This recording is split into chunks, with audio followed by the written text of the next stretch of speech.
এখন বাজে ভোর 4টে এবং আমি বকখালির উদ্দেশ্যে রওনা দিলাম আমার বাড়ির সামনে দিয়ে। সবার প্রথমে একটা র্যাপিডো বাইক নিয়ে গড়িয়া স্টেশনে চলে এলাম, যেখানে দেখলাম ঘন অন্ধকার এবং স্টেশন পুরো ফাঁকা। আপনারা দেখতেই পাচ্ছেন স্টেশনে লাইটও জ্বলছে না। এখন বাজে 4:20।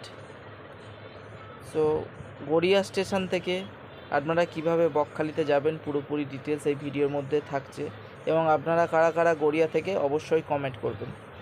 তো চলুন যাওয়া যাক। সবার প্রথমে আমাদের লক্ষ্মীকান্তপুর কিংবা নামখানা ট্রেন ধরতে হবে, তারপরে আমাদের ট্রেন কিন্তু স্টেশনে ঢুকে গেল। তো চলুন ট্রেনে উঠে যাক, তারপরে এখান থেকে নামখানা স্টেশনে গিয়ে নামবো।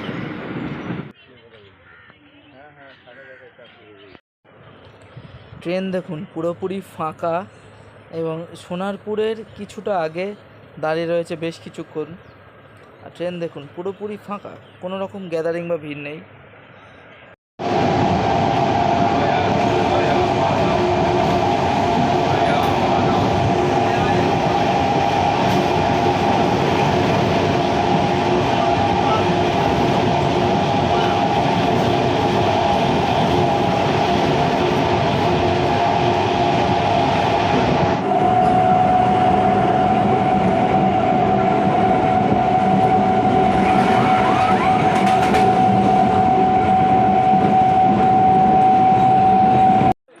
তো নামখানা স্টেশনে নেবে স্টেশন দিয়ে বেরিয়ে ঠিক আমাদের এই রাস্তা দিয়ে হেঁটে গিয়ে বাস স্ট্যান্ডে পৌঁছতে হবে।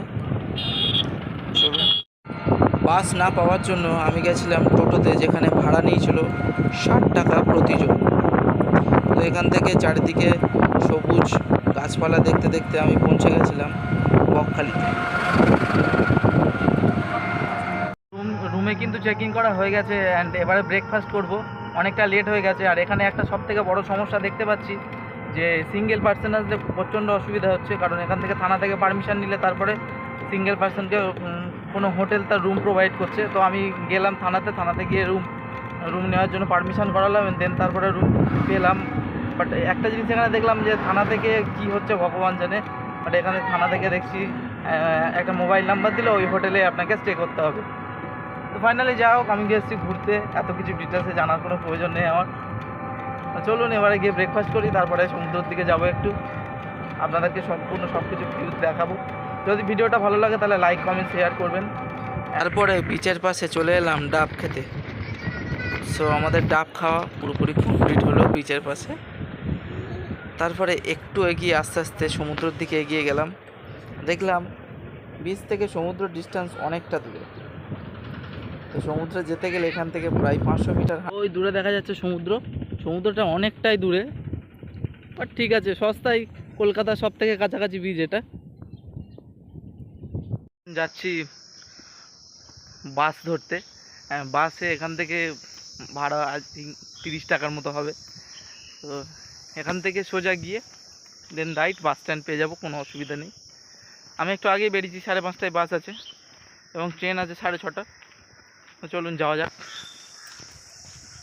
একটা কথা আপনাদেরকে বলতে ভুলে গেছি যে এই গরমে কলকাতায় যতটা গরম, বকখালিতে কিন্তু অতটাও গরম নয়। এখানে ওয়েদার অতটাও গরম নয়। আমার মনে হয় যে এই গরমকালে একদিন ঘুরে যেতে পারেন, অসুবিধা নেই কিছু।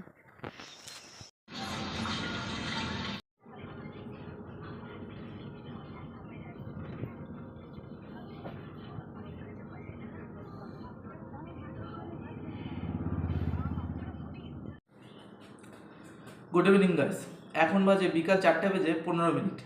তো এখন আমি রওনা দেবো বাড়ির উদ্দেশ্যে।